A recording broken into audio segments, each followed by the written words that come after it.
This is Damon Stevens with Venable Builders. Today is Thursday, October 6, 2022, and the stock market update for trades of the day. Hopefully everybody did all right today. It was really choppy today as we continue to consolidate, which doesn't make it fun unless you're able to trade those channels. So hopefully you're careful out there today and came out profitable, and we're just waiting here now for the next move. So I think it might be tomorrow, as we hear from the Feds tomorrow. So just be aware. We'll be hearing from them.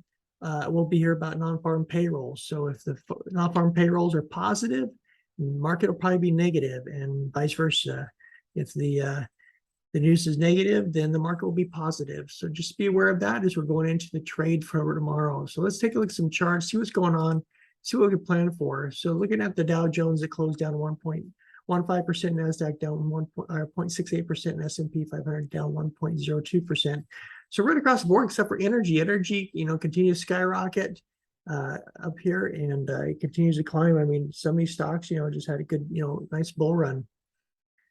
While the rest of the market just kind of struggling to get there and catch up. But you can see here, as far as nothing on the small caps or nothing on the scanner today that we hit. So I didn't trade any there. Looking at overall charts here, you can see the futures live here right now on this 1 hour chart. Actually, you can see, wow, it's actually pulling down here. Kind of broke this 50-day moving average and almost down to the 200.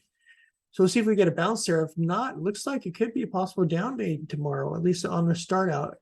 And then just depending on the news, the market's going to either rally up or pull back down. But you can see here, we checked in close to that 200 earlier on the yesterday, and then it looks like we maybe come back and revisiting. So if we get a bounce and a run off of here, it's possible this could, we could end up putting in head and shoulders in here too as well. So we'll see what tomorrow brings as we get into the day tomorrow. Look at the S&P 500 on an hourly chart.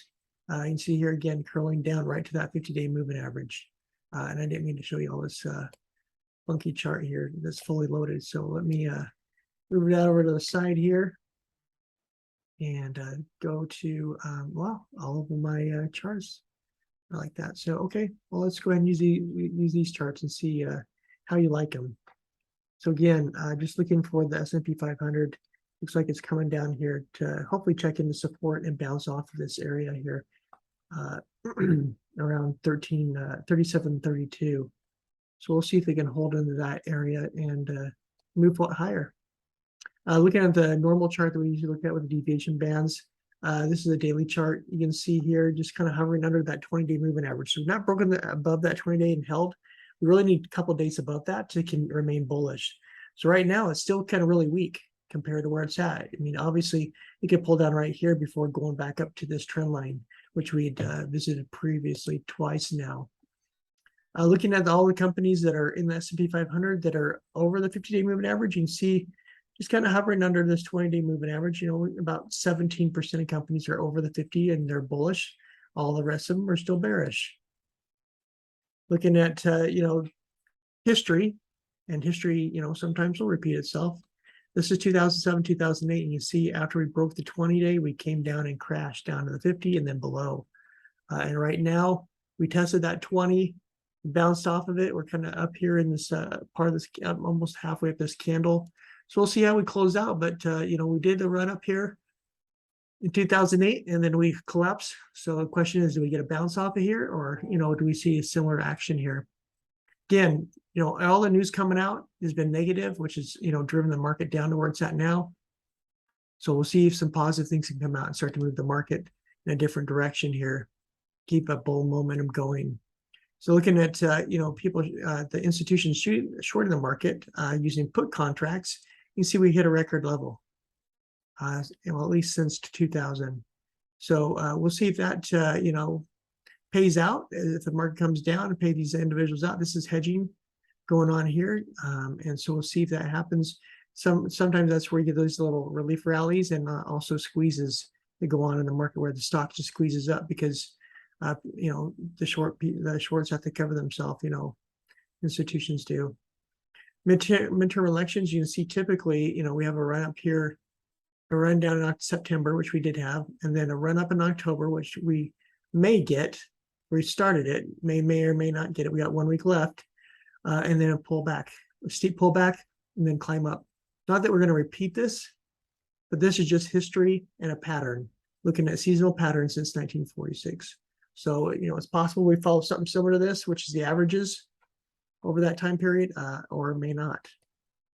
So we'll see as we get into more news and more information. So here's again the schedule. So Friday, non-farm payrolls before the market opens, 8:30 a.m. Eastern. So look for some volatility in the first thing in the market when that news comes out.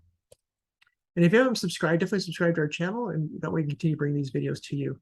And like and subscribe and share.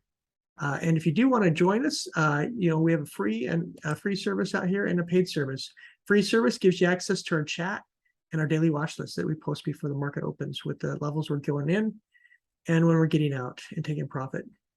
And so you're welcome to have that. And if you like that and that's helpful for you and you want to know more or learn more, if you're a new trader especially, you can join us. And then this will be your dashboard here. So you have access to live training courses. There's several of them out there. There's masterclass out there, as well as a course out there that has about 16 different modules for different techniques for trading.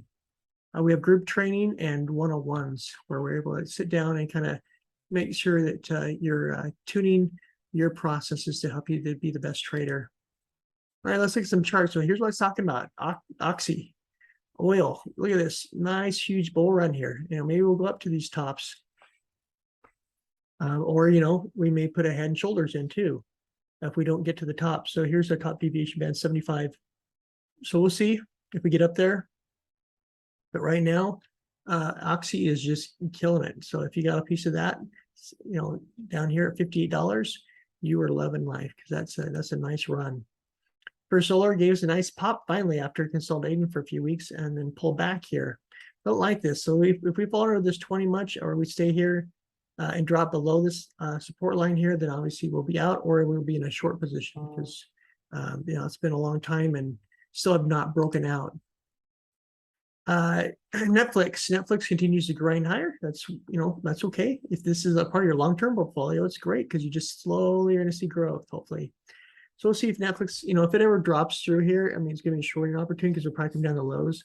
But if we can get above this 100-day moving average and hold, looking for a rally back up to that 200-day. Microsoft's now hold 3 days above after hitting that bottom. So that's great. Got a gap to fill though. So we're kind of in this little range here. So we'll see, if we can hold this, may stay here a while until we get enough momentum either to, go to the upside or end up breaking back down. Tesla is kind of in this little range as well, showing weakness below our trend line. If it breaks this line here, this 233, we may be coming down to new lows here, close to 208. So we're looking for to hold above there. I don't know why I got a 30-second on here. Should be 1 hour, but you can see here on a 1 hour chart. Just consolidating down here, but towards the lows. So just something to keep an eye on. Apple daily chart, consolidating 3 days now above this line. So looking for it to hold. Obviously, tomorrow is probably going to be, probably the catalyst to move us one way or the other. Because right now we're just sitting in the middle. Makes it very difficult to trade. Really, it's not a trade unless you're, trading ranges. Nvidia, same thing, kind of flat below that 20-day, kind of waiting it out. 10-year yield is kind of, staying here in this little range. Positive today, positives in the bonds, not necessarily positive in the stocks. So not necessarily a good thing. And the same here with the 2-year yield, moving higher. That's not helpful for the stocks. Dollar moving higher. That's not good for stocks, and also it's not good for gold. And I think the next chart is gold. And you see gold starting to pull back here and actually back below the 50-day moving average. So it stayed there a couple days, now it's pulling back. So we'll see if it continued to sustain and hold. Maybe, you see here we had consolidation. Maybe it can consolidate here and then until it gets some energy to move forward. VIX, talked about this, it could bounce off that 20. It did today, which is why we came down. So we're below the trend line though. So as long as we don't get above that and we pull back here again, the market can continue to rally it up. If it continues to stay elevated, or breaks this line, then the market's going to come down. S&P SPY, well, on a 1 hour chart, this you can see this huge just last few days, just consolidation. So here's what I talk about ranges. So if you bought here, you could sell and short here, buy and go long here, buy and sell, go short here, and back and forth while it stays in a range. So just something to be aware of. As long as this is range bound, there are trades in there, just more difficult. On a daily chart, again, 3 days underneath the 20-day is consolidating. Triple Qs daily consolidating as well under the 20. You can see here we're waiting for some way to release this energy. IWM consolidating at the 20. So I mean everything is pretty much under the 20. So you see pretty much across the board, everything's waiting for news. So we'll see if tomorrow's news can finally move us in one direction or another. And then also Bitcoin just continue grinding higher, but still stuck under the 50-day. And if we can break out of here, it might have to be a good weekend for the cryptos. If not, if we could continue to pull back here, may not be a good weekend for crypto trading. Ethereum grinding up here too under that 20-day, really trying to bust up through. So again, Ethereum needs to bust out of here as well. We want to have a good weekend on crypto trading. So we'll continue to monitor that, look for that breakout or breakdown, and then make choices based on that. That's our stocks or cryptos, things we're looking at for tomorrow and moving forward. Definitely join our free Discord, and that way we can continue to bring these videos to you. Play safe out there. We'll talk tomorrow night, get a game plan together, and safe trading.